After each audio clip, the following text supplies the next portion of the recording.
दोस्तों पीसीबी का पिछले 6-7 माह में जो करेक्टर रहा है, जिस तरह पीसीबी ने डिसीजंस लिए हैं, उसके रिजल्ट में आज ऐसा मौका आ गया है कि प्लेयर्स एक दूसरे के सामने खड़े हो गए हैं। ये टीम ग्रुपिंग में बटी हुई नजर आ रही है। जी मैं बात करूं बाबर आजम वर्सेस शहनशाह अफरीदी, देखने में सब मीठा मीठा गुड गुड लग रहा है, लेकिन ऐसा नहीं है। इंटरनली यहां पर चीजें बड़ी टेंस हो चुकी हुई हैं, ग्रुपिंग ऑलरेडी बनी हुई है। क्योंकि 2023 का वर्ल्ड कप जब ओडीआई का पाकिस्तान खेल रहा था, बाबर आजम कप्तान थे, उस वक्त भी ग्रुपिंग की अफवाहें बहुत ज्यादा थी और पाकिस्तान के हारने की वजह भी शायद ग्रुपिंग की ही एक रीजन थी। आपको याद होगा 2021 और 22 का वर्ल्ड कप जैसे पाकिस्तान टीम ने लड़ी थी, आल्दो वो टूर्नामेंट्स पाकिस्तान नहीं जीत सका, लेकिन वो टीम की जो स्पिरिट थी, क्योंकि आपको याद होगा शहनशाह अफरीदी का वो ट्वीट लाहौर कलंदर्स को टाइटल जितवाने के बाद बहुत ज्यादा बात हो रही थी कि टी20 की कप्तानी जो है ना शहनशाह अफरीदी को दी जाए, बाबर आजम को हटा दी जाए। लेकिन बाबर जो शहनशाह अफरीदी का ट्वीट आया था कि ऐसा सोचना भी मना है, हर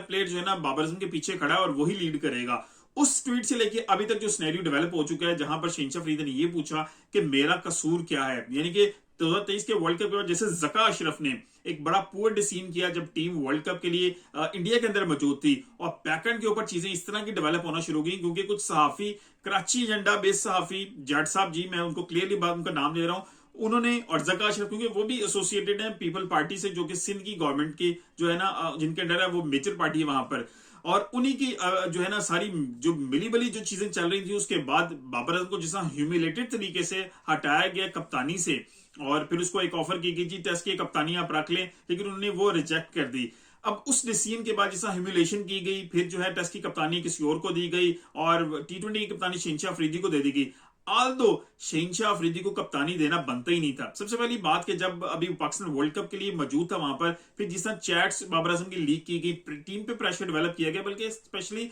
कप्तान बाबर आजम पे प्रेशर जो है डेवलप किया गया, और उसके साथ ही है इंजमाम उल हक उस वक्त चीफ सिलेक्टर थे, साया कॉर्पोरेशन का भी जो है वो प्रॉपरली जो एक पूरा सिनेरियो जो किस्सा वो बाहर नहीं आया था, और उस वक्त इंजमाम उल हक चीफ सिलेक्टर थे, तो वो शान मसूद से बाहर मिलते हुए नजर आए, कि वो नजर आ रहा था कि अब टेस्ट की जो कप्तानी है ना वो शान मसूद को दे दी जाएगी। ये भी एक साइन बाबर आजम को पैगाम पहुंच गया कि जी आप कप्तानी से हटाए जा रहे हैं। इतने बड़े वर्ल्ड कप के, इतने बड़े टूर्नामेंट के ऊपर आप एक टीम आपकी गई हो, और आपके चेयरमैन और आपकी चीफ सिलेक्टर्स और जो जितनी भी सिलेक्शन कमेटी है या चेयरमैन है, वो इतनी भोंडी हरकतें पीछे कर रहे हो, जिसका सारा डेवलप प्रेशर हो रहा हो कप्तान के ऊपर जो एक बड़े टूर्नामेंट में खेलने जा रहा है, और टीम को ये नजर आ रहा हो कि इस वर्ल्ड कप के बाद ये जो हमें लीड कर रहा है ये बंदा कप्तान नहीं रहेगा, तो वहां पर कैसे जो है ना पूरी टीम यकमुक्त होके एक जो है ना कप्तान के पीछे चल सकती है और एक अच्छी जो है ना क्रिकेट खेल सकती है। ये उसी वक्त की जो क्रिएशन की गई हुई थी, उसको लेके अभी तक जो फर्स्ट क्रिएट हुआ है, और उसके बाद जैसे हटाया गया शहनशाह अफरीदी को कप्तान बनाना, इतना स्टूपिड ये डिसीजन था, इतना स्टूपिड डिसीजन था। एक प्लेयर जो खुद अपनी परफॉर्मेंस से आउट है, अपनी इंजरी के बाद वो अभी तक अपनी फॉर्म वापस नहीं हासिल कर सका, जहां पे एशिया कप में उसने मार खाई है, जहां पे वर्ल्ड कप के अंदर उसने मार खाई, और आपने उसको वर्ल्ड कप का जो है टी20 का कप्तान बना दिया है, समझ से बाहर था। अब सिचुएशन ऐसी आ गई है कि अब दोबारा नए चेयरमैन आए हैं, अब नए चेयरमैन दोबारा है, वो अब एसोसिएटेड है कुछ पंजाब की पार्टी के साथ। अब उन्होंने जो है ना फेमस डिसीजन करने थे, उन्होंने कहा जी बाबर आजम को वापस लाया जाए। अब बाबर आजम को वापस लाने के एक नया जो है पाकिस्तान जो है ना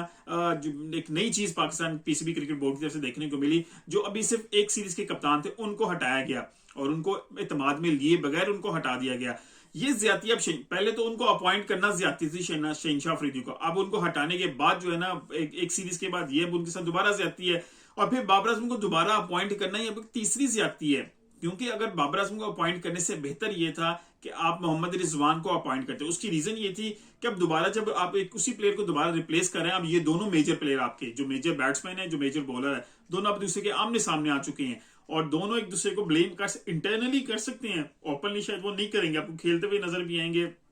सारी चीजें गुड गुड नजर आएंगी, लेकिन ऐसा नहीं है। और अभी कूल एकेडमी के अंदर भी आपको जो वीडियोस आ रही हैं, वो फोटोज आ रही हैं, सारी दिखावा है, उससे ज्यादा कुछ नहीं। और पीसीबी ने उसके बाद जो स्टेटमेंट एसोसिएट करके शहनशाह अफरीदी और बाबर आजम से चला दिया, और शहनशाह अफरीदी को उसका पता ही नहीं है, वो अफ्तारी करके बंदा सोया हुआ उठा है और उसको पता जी मेरे नाम से स्टेटमेंट चली जो उसने जारी नहीं की। इट मींस दैट कि अभी बहुत सी चीजें जो है ना कंफ्यूज हैं, इतना स्टूपिड जो है ना मैनेजमेंट चल रही है। मुझे तो ये समझ नहीं आ रही, जब बाबर आजम को हटाया गया था चीफ सेलेक्टर थे वहाब रियाज, अभी भी सिलेक्शन कमेटी में मौजूद है वहाब रियाज, वो किस तरह डिसीजन ये कर सकते हैं। मोहम्मद जो है ना यूसुफ के आने के बाद उन्होंने क्या, उनकी दिमाग की चीजें चलना शुरू हो गई हैं, दूसरी तरफ चलना शुरू हो गई हैं कि जी हम फास्ट बॉलर को नहीं कप्तान बना सकते, हमने उसको रेस्ट कराना है, हमने उसको डिफरेंट मोड्स में लेके चलना है ताकि हमारे वर्ल्ड कप के लिए वो फिट रह सके। ये चीजें पहले नहीं थी, ये प्लानिंग्स पहले नहीं थी, इतनी जो है ना आपकी दिमाग इस वक्त उतना नहीं चल रहा था। और वैसे भी क्या बड़े, आप पैट कमिंस को देख लें, आपके एग्जांपल मौजूद है। पैट कमिंस रह रहे हैं जी, वो हर मैच भी खेल रहे हैं और वो जो है ना वर्ल्ड कप भी उन्होंने जितवाया, टेस्ट सीरीज भी पूरी खेली है, T20 मैचेस भी वो खेलते हैं। तो ये तो एक भोंडा सिर्फ अंदाज था कि उनको कप्तानी से हटाने के लिए सिर्फ एक रीजन पेश की गई है। बाबर आजम के खिलाफ नहीं हूं, ना शहनशाह अफरीदी के बहुत ज्यादा फेवर में हूं, किसी की नहीं, लेकिन सिचुएशन जो डेवलप हो गई जिससे पाकिस्तान के अंदर मजाक, सिर्फ पाकिस्तान में नहीं ओवरऑल दुनिया के अंदर पाकिस्तान टीम का मजाक इस वक्त बन रहा है। ये जो चेयरमैनशिप जो है, जो जका शेफ से लेके मोहसिन नकवी, ये 6-8 महीने जो गुजरे ना, इसके अंदर इतने भोंडी डिसीजंस हुए हैं ना तो इनसे मीडिया कंट्रोल हो रहा है कि आपकी हर बात लीक हो रही है। एक एक चीज, कहीं आप बाबर आजम की चैट लीक करवा देते हैं, कभी आपकी जो है कोच के हवाले से खबरें लीक हो रही हैं, कभी कप्तान के हवाले से खबरें लीक हो गई हैं। शाहिद अफरीदी कहते हैं जी मेरी समझ से बाहर डिसीजन कैसे हुआ। शाहिद अफरीदी साहब आप भी समझिए, शहनशाह अफरीदी फिट नहीं है, इस टाइम काबिल नहीं है कप्तानी करने के लिए, उनकी अपनी परफॉर्मेंस नहीं सही चल रही, तो वो कैसे कर सकते थे। हाँ ये जरूर आपकी बात ठीक है, रिप्लेसमेंट आप बाबर की जगह पे रिजवान को बनाना चाहिए था, लेकिन बाबर को क्यों नहीं बनाना चाहिए ये आपने जवाब नहीं दिया, इसका बिल्कुल नहीं बताया, इसके रीजन को नहीं आपने मेंशन किया। दूसरी चीज, अब बाबर आजम को कप्तान बनाने के बाद टीम में ग्रुपिंग कितनी चल गई है, अब आपने जो स्टेटमेंट चला दी उससे और मजीद चीजें खराब हो गई। पीसीबी को कुछ समझ नहीं आ रही, ये सब अजीब अजीब हरकतें हो रही हैं, कुछ समझ नहीं आ रही, ना कोई बात इनसे मीडिया के हवाले से कंट्रोल हो रही है, ना इनको सिलेक्शन कमेटी के हवाले से चीजें कंट्रोल हो रही हैं। बाबर आजम को कप्तानी देने के आपने दो जो है ना फॉर्मेट्स की उनको कप्तानी दे दी है। खुद से टेस्ट क्रिकेट वाला जो कप्तान है उसने भी अपना एक बयान दाग दिया था। ओवरऑल फर्स्ट क्रिएट हुआ है और सारी जिम्मेदारी पीसीबी की है। सब प्लेयर्स एक दूसरे के आमने सामने खड़े हो गए हैं। अब इमाद और आमिर वापस आए हैं, वो किस बेस पे आए हैं, वो किसको फॉलो करें, वो शहनशाह अफरीदी को देखें या बाबर आजम को देखें। अब बड़ी चीजें मिक्स हो गई और सारा के सारा कसूरवार जका अशरफ, मोहसिन नकवी, ये दो लोग दोनों रिस्पॉन्सिबल हैं। ये इन दोनों की जो है ना हरकतों की ऐसी चीजें डेवलप हुई हैं। अगर शहनशाह अफरीदी को कप्तान बनाया गया था और आपने उनको चेंज करना था, आपने पहले ही उनको इत्मीनान में ले लेना चाहिए था कि जी हम ये डिसीजन कर रहे हैं, आपको ये प्रॉब्लम्स है, हम आपको इस तरह करना चाह रहे हैं, इस तरह प्लान हम डेवलप कर रहे हैं, हम आपका फ्यूचर देखना चाह रहे हैं, हम आपकी परफॉर्मेंस लेना चाह रहे हैं। कप्तानी आनी जानी चीज है, आपको दोबारा भी फ्यूचर में मिल सकती है। अभी आपकी छोटी सी एज है, आप दोबारा भी कप्तानी हासिल कर सकते हैं, लेकिन अभी जो मेजर हमारे लिए जो चंक है, जो सामने चीज नजर आ रही है वो वर्ल्ड कप है। लेकिन नहीं, कोई चीज मैनेज नहीं हो रही पीसीबी से, और जितना फर्स्ट क्रिएट कर दिया पीसीबी ने, शेम ऑन पीसीबी। जो मैनेजमेंट है तमाम पीस, मोहसिन नकवी से लेकर ऑनवर्ड सब है, सब ने तबाही फेर दी है अभी टीम की। अब मुझे नजर नहीं आ रहा कि पाकिस्तान टीम किस तरह मर्ज होके, किस तरह दोबारा यकजान होके वर्ल्ड कप के लिए जा सकेगी। वीडियो पसंद आई तो लाइक कीजिएगा, शेयर कीजिएगा, दोस्तों को टैग कीजिएगा। मिलते हैं अगली किसी वीडियो के साथ, अपना ख्याल रखिएगा। अल्लाह हाफिज।